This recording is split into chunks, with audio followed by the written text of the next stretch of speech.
Imagine a world where nothing anyone says or does can control your emotions, where insults bounce off you, provocations fail to shake you, and stress becomes something you observe instead of something that consumes you.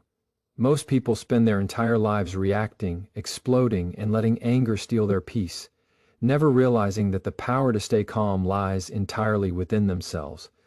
What if I told you that every argument you've ever had, every moment you've lost your cool, wasn't because of anyone else, but because you handed them the keys to your mind? That the rage you felt, the frustration, the disappointment, it wasn't theirs to give, but you accepted it anyway. Today, you're going to discover the exact secrets to breaking that chain forever. By the end of this video, you'll understand why anger is not strength and calm is the real form of power. You'll see how every provocation is just an invitation, one you can accept or refuse, and why refusing it completely changes the game. You'll learn how calm isn't weakness, it's strategy. It's a weapon people don't even realize you're wielding. And most importantly, you'll discover the step-by-step mindset shift that allows you to master your inner state so deeply that chaos loses its grip on you entirely. If you think staying calm is just about breathing or pretending nothing bothers you, you are about to be shocked. This is different. This is a complete mental reset, a way of seeing the world that most people never get the chance to learn. Stick with me until the very end, because by the time this video finishes, you won't just know how to stay calm. You'll know how to live a life where anger doesn't touch you, where stress bends to your control, and where your peace becomes untouchable. Are you ready to stop reacting and start mastering yourself? Keep watching, because what comes next will completely change the way you handle the world.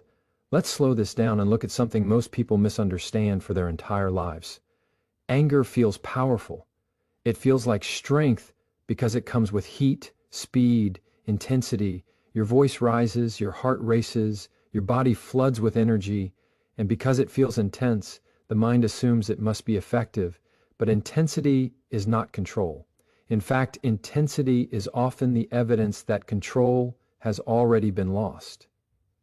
Here's the uncomfortable truth. The moment you become angry, someone else is leading you. Your emotions are no longer responding to your values, your intelligence, or your long-term goals. They are responding to a trigger. And triggers are always external. That's why anger is not strength. It is dependence.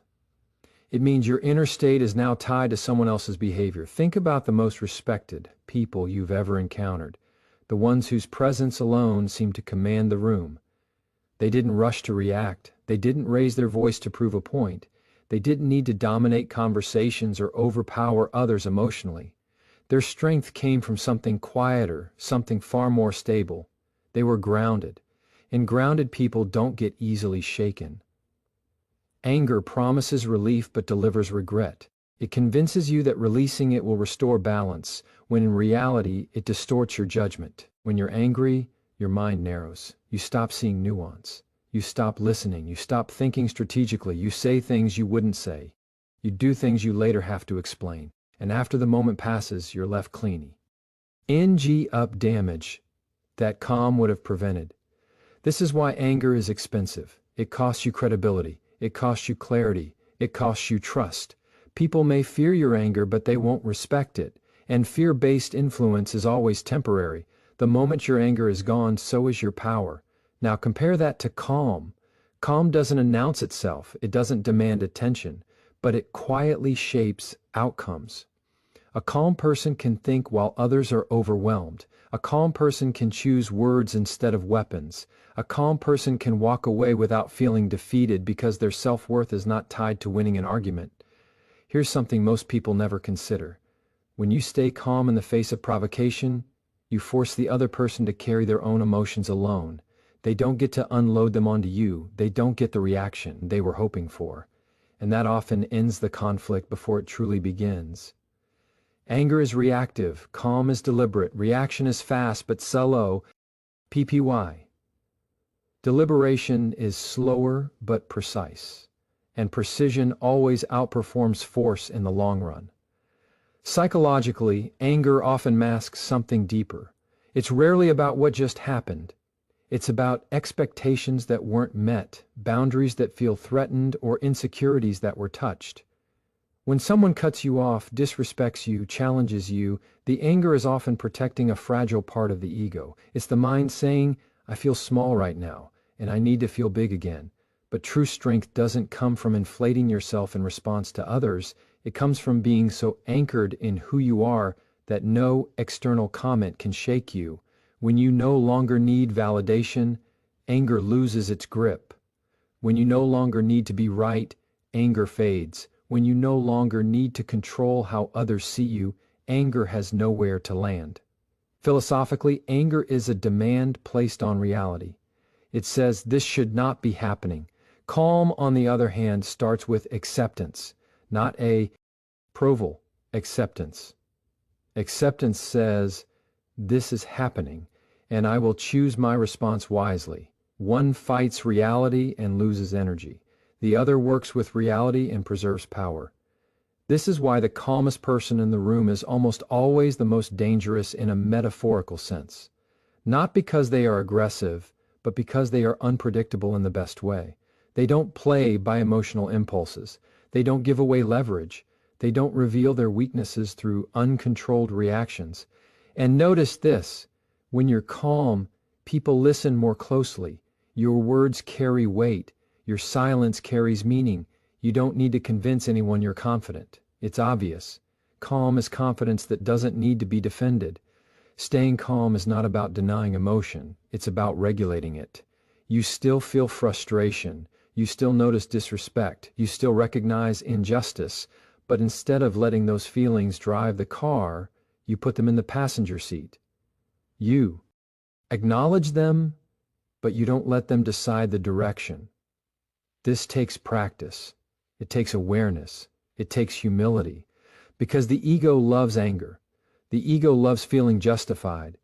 It loves the story of being wronged. But growth begins when you stop asking, who's at fault, and start asking, what response serves me best right now? And here's the final shift that changes everything. Calm is not passive. Calm is active restraint. It is choosing long-term peace over short-term emotional release.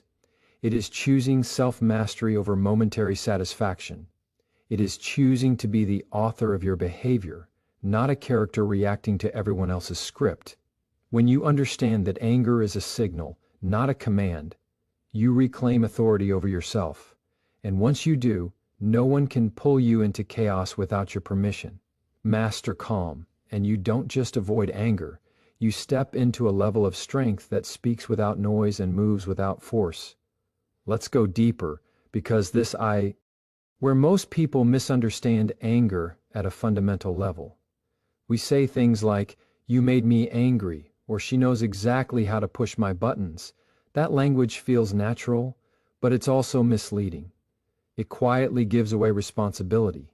It suggests that other people have direct access to your emotional system, as if they can reach inside you and flip a switch.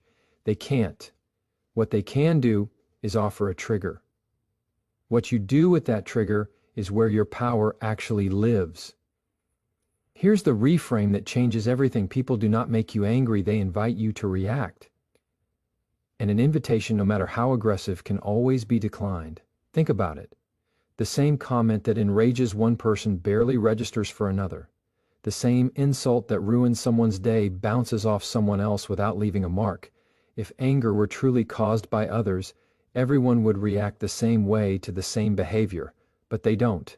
That alone tells you anger is not about the event, it's about the meaning you assign to it.